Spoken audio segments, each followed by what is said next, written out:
Miro al frente y ya puedo seguir. Hoy me olvido de los fantasmas, lo devuelvo pa' su casa y ya puedo seguir. Ya. Hola a todos, todas y todes, muy bienvenidos a nuestro podcast Recreo Intercultural. El día de hoy estamos con Andrea Riedemann. Ella es socióloga interesada en temas de diversidad cultural y educación, y hoy día nos acompaña en este podcast mañanero, ¿cierto?, para conversar sobre el nacionalismo. Así que, en primer lugar, bienvenida, muchas gracias por acompañarnos, es una amiga de la casa, así que estamos muy felices de recibirla. Hola, buenos días y muchas gracias por la invitación. Gracias, Andrea, por estar acá. Bueno, primero, como socióloga que estás interesada en estos temas de diversidad cultural, de educación, nos gustaría preguntarte, que nos contaras un poco qué es esto del nacionalismo, ¿ya? Y cómo se expresa a través de ejemplos, si pudieras contarnos ejemplos de cómo se expresa el nacionalismo en esta materia migratoria. No sé si nos podrías contar un poco de eso. Sí, bueno, yo diría que lo que comúnmente se sabe como de lo que es el nacionalismo es que es en el fondo una especie de sentimiento, ¿cierto? Que es como el sentimiento de amor por tu nación o por patria, también se usa mucho patriotismo, la verdad es que no sé exactamente cuáles son las distinciones así finas de esos dos conceptos que están emparentados.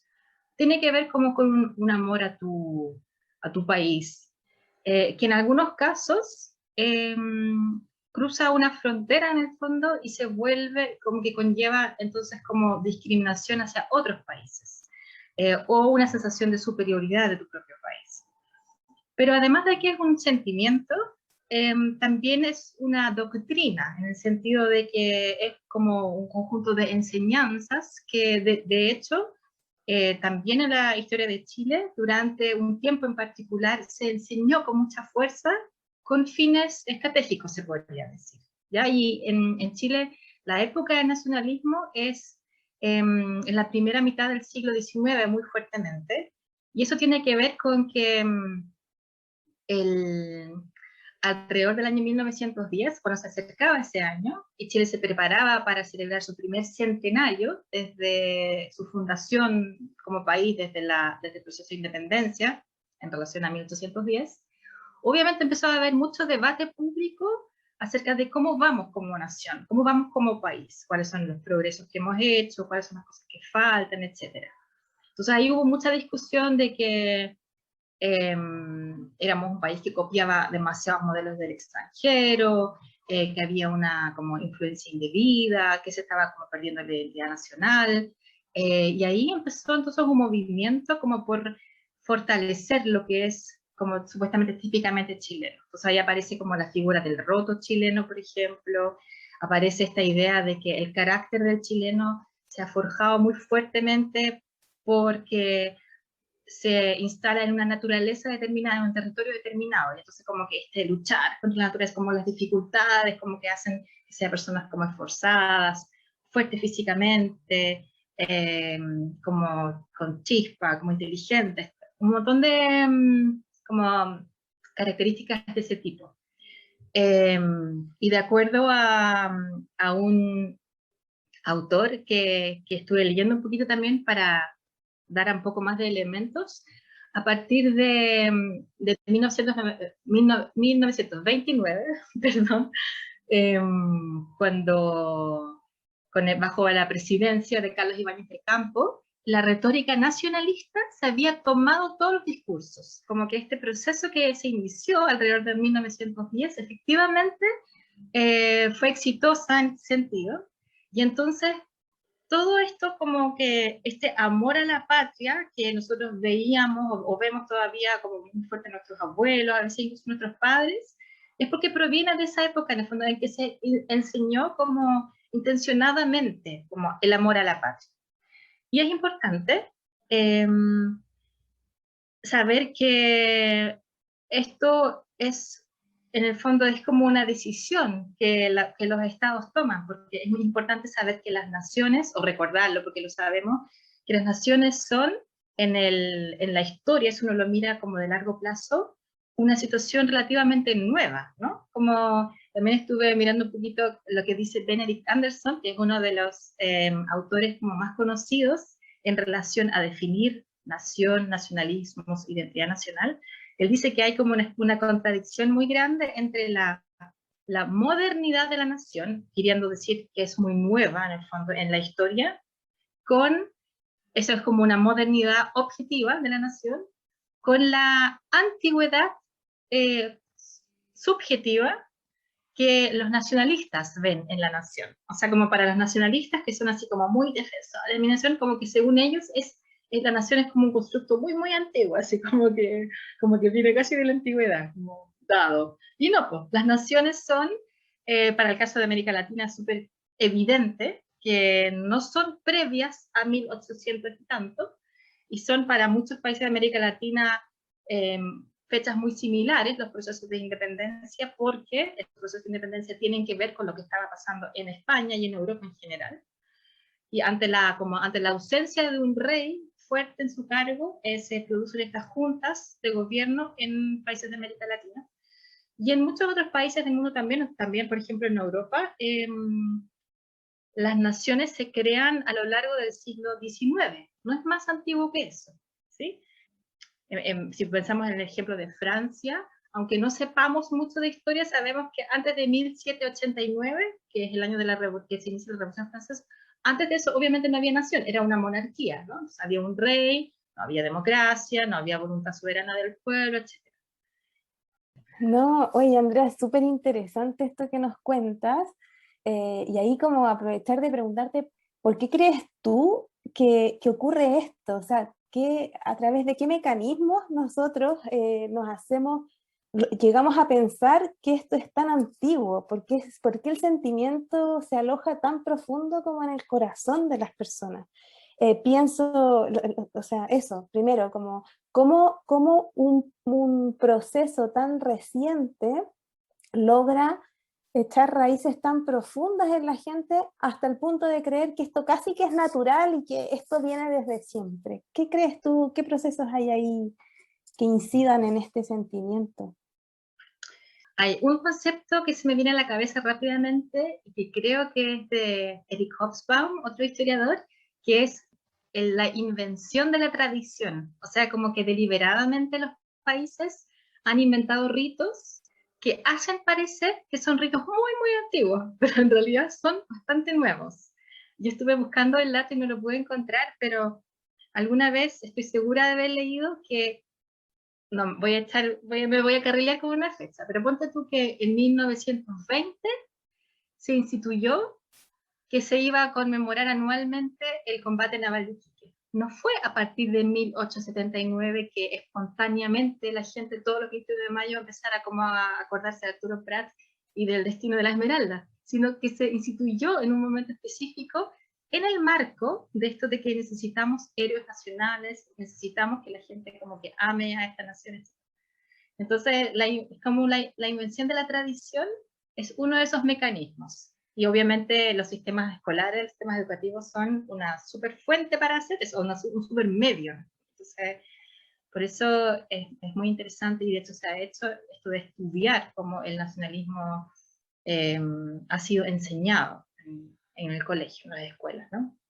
Hola Andrea, mira, muy interesante como todo esto, como que a mí la primera pregunta que se me viene es como, no sé, en un diálogo así como con amistades cercanas, estamos en el día de Chile, el día de la bandera, el 18, en pleno 18, y todos estamos como con las banderas, así como que celebrando, la música se escucha de fondo como el himno nacional de Chile, y te preguntan a ti, bueno, ¿y qué te hace sentirte como chilena? O sale esta idea muy nacionalista, como que tú cómo te representas, pues como que, o tú qué hablas al respecto, como para entrar así en diálogo de lo común, cuando te dicen, bueno, y tú te reconoces como chilena o no, y también me gustaría saber como que, ¿cómo hiciste ese clic? Como de decir, como de que en realidad estas son ideas como nacionalistas, como de que esto es como una representación conjunta, pero en realidad a mí no me representa, pues ¿cómo podríamos decirle a las personas como de que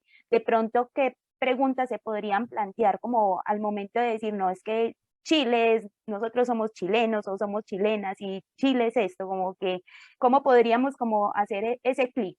Desde respondiéndote como desde mi vida personal, que en realidad es relevante porque, o sea, he tomado conciencia en el último tiempo de que el haber sido una niña migrante, porque yo nací en Chile en el año 74, y a los 11 meses de edad mis papás se fueron exiliados conmigo a Alemania. Entonces me crié en Alemania casi los primeros 10 años de mi vida y volví el año 85 a Chile. Y entonces es como imposible no contrastar, ¿no? Es como preguntarse por qué este país es así, por qué este país es así. Y en particular viniendo de Alemania, que es un país muy poco nacionalista, porque al haber sido el país responsable del Holocausto, tienen muy incorporada como la autocrítica, por lo menos hasta donde yo lo veo. Obviamente también existen los grupos neonazis, existe ahora este nuevo partido que es el AfD, Alternativa para Alemania, existe Pegida, han existido atentados neonazis, o sea, asesinatos, está súper estudiado y ahora las personas a cargo están presas, todo eso, ya, eso existe.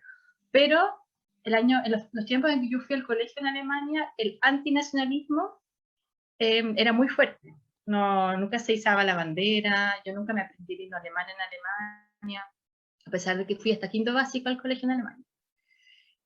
Y todo eso, en el fondo, me ha ayudado a dedicarme a lo que me dedico como en temas de investigación, como eso facilita mucho mirar Chile con ojos críticos, y como criticar su nacionalismo, criticar su racismo, y criticar varios otros ismos. Ahora, eso es una experiencia personal que no es fácil de traspasarse a la otra persona, que sí ha sido criada con esto de que amar la nación es algo sagrado, ¿no?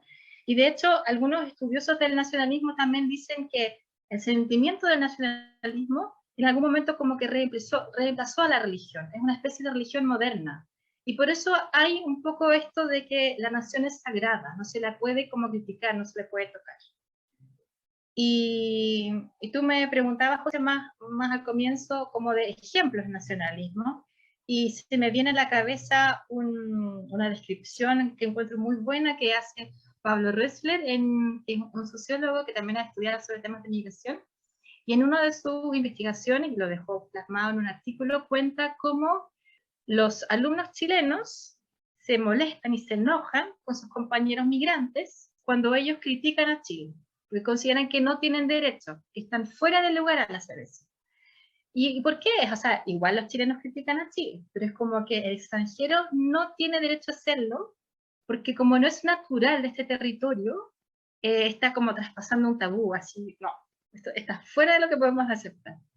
Y eso también tiene que ver, porque como en esta, como, entre comillas, religión del nacionalismo, se produce una especie de fusión entre el natural de un territorio con el territorio. Es como que yo soy de aquí y entonces yo tengo derechos acá, pero si tú no eres de aquí, tú no tienes derechos acá, y todo lo que tú aquí hagas es una especie de, como de préstamo, como que tú igual quedas en deuda. Con el solo hecho de haberte como recibido al migrante, al extranjero, es como que estuvieras en deuda, ¿no? Eso es lo que Pablo explica bastante bien en ese artículo.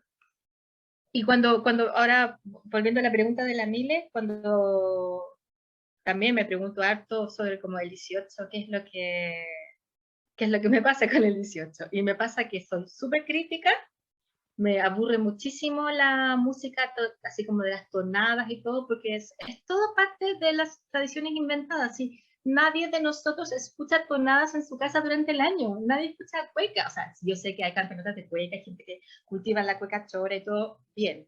Pero no es verdad que estemos bailando la trasera o el costillar y todas esas cosas que se representan en los colegios alrededor del 18. No es verdad, ¿sí? Son puras tradiciones inventadas. A mí lo que me gusta del 18 es que en el fondo es el inicio de la primavera y que hay olor a empanada y asado. Eso es lo que me gusta del 18.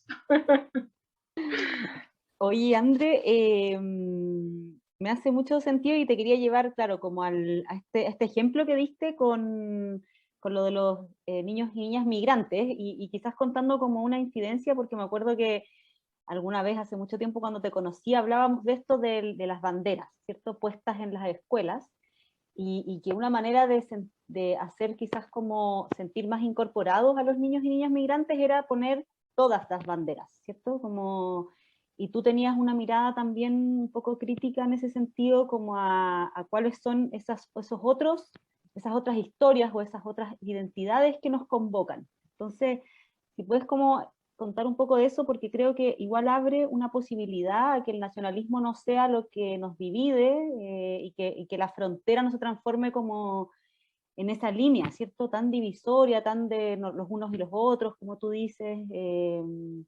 Entonces, no sé, me quedaba con eso así como en ejemplos quizás mirado como desde las posibilidades o las resistencias que existen en algunas escuelas y que están inventando otras maneras de vincularnos que no sea a partir de todas las banderas, por decirlo así, como, sino que desde otro lado. Sí.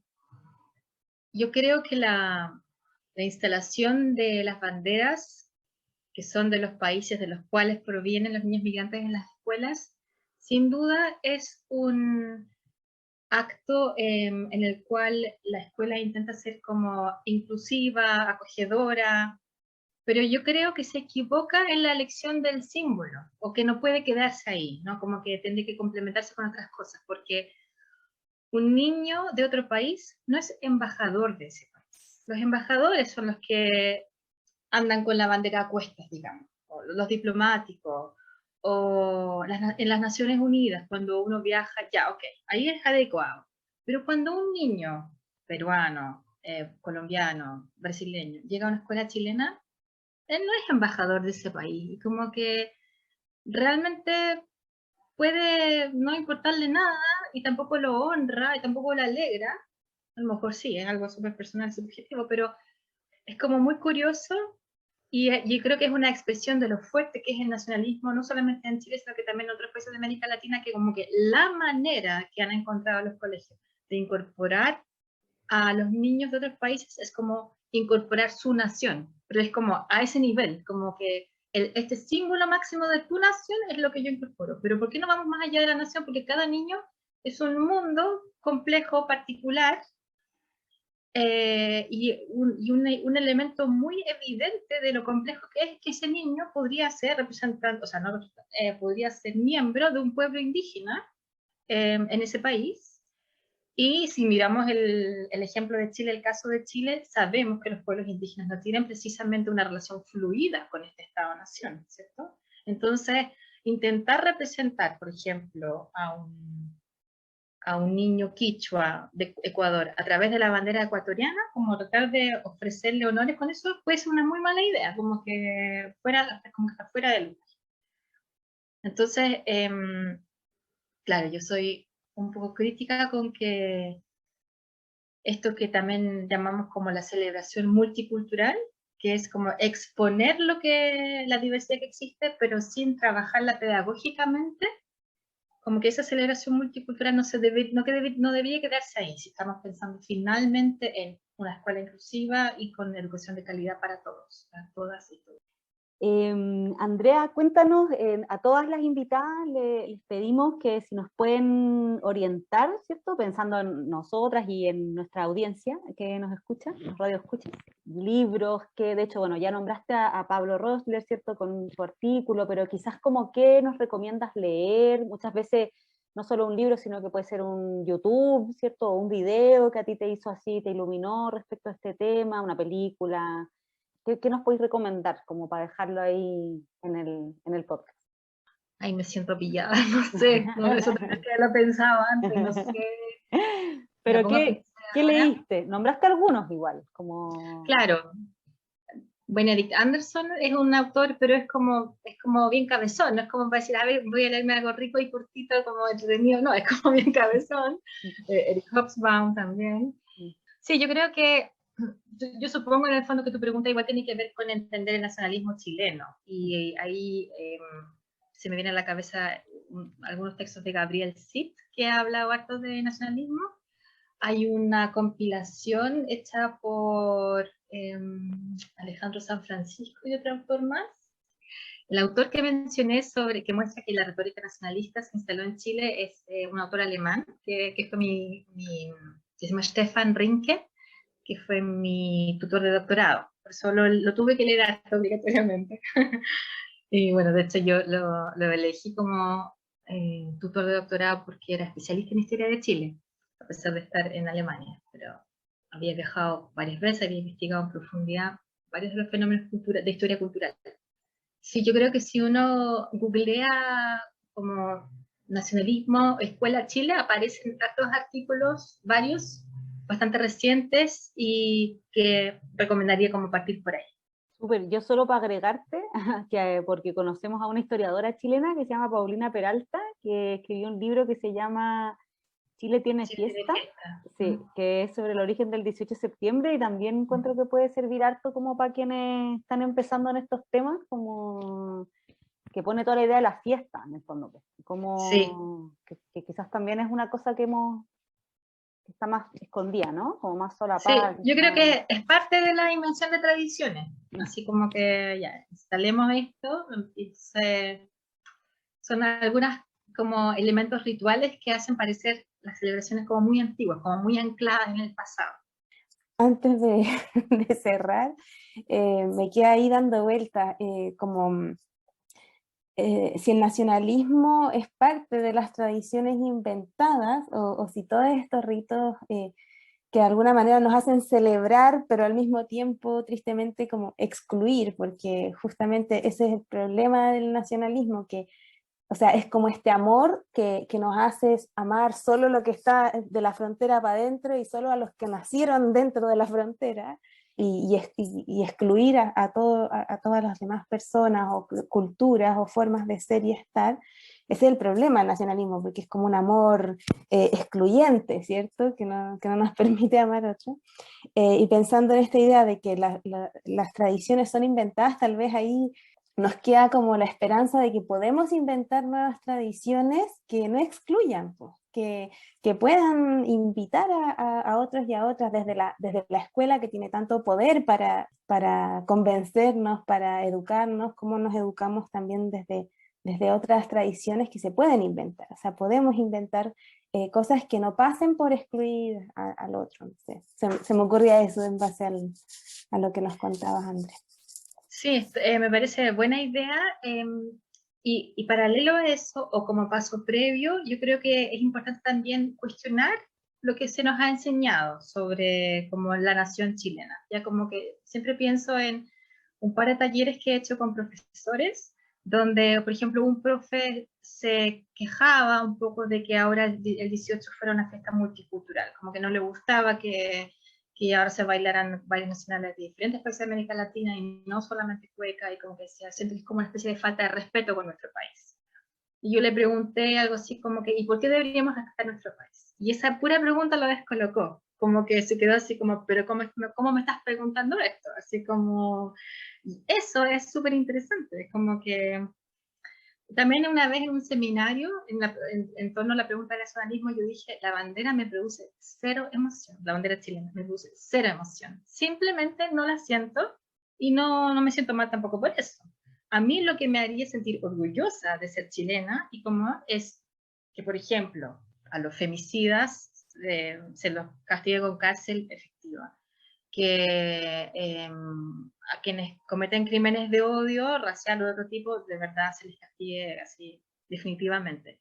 Esas son cosas que me harían sentir orgullosa de ser chilena. Un poquito como que creo que también al comienzo cuando nos presentamos es importante mencionar que mientras estamos grabando esto, se está instalando la Convención Constitucional, que es un momento histórico, que nos tiene súper emocionadas y que en el fondo, en parte también quiere como redefinir lo que es nuestra nación, como que ojalá multicultural y plurinacional, que quede escrito en la Constitución. O sea, es como, este es un buen momento para soñar con todas esas cosas. Y para hacerlo, claro, hay que cuestionarse.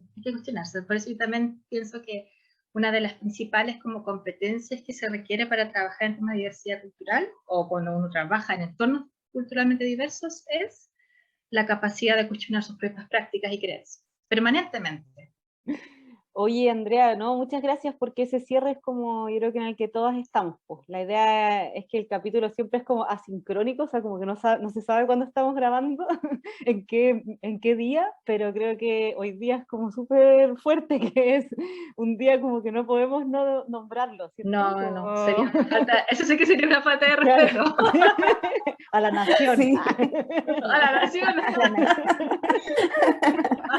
Totalmente. Pero sí, pues yo creo que estamos todos demasiado emocionados con lo que está pasando, entonces qué bacán que lo nombres para cerrar con eso, yo ahora escuchaba que uno de los grandes temas es eso, que muy probablemente vamos a terminar con un Estado plurinacional y eso es, de verdad que es una lucha de demasiados años, entonces Es muy bacán. es demasiado emocionante, sí, demasiado Sí. importante. Así que gracias por situarnos históricamente como lo hiciste con el No. nacionalismo, en qué día estamos hoy. Sí, no. De nuevo, muchas gracias por la invitación y me encanta que esta coincidencia, que haya caído al final, después de algunas vueltas con la fecha, hoy. Total. Sí. Muchas gracias, Andrea. Que No, gracias a pasaste. ustedes.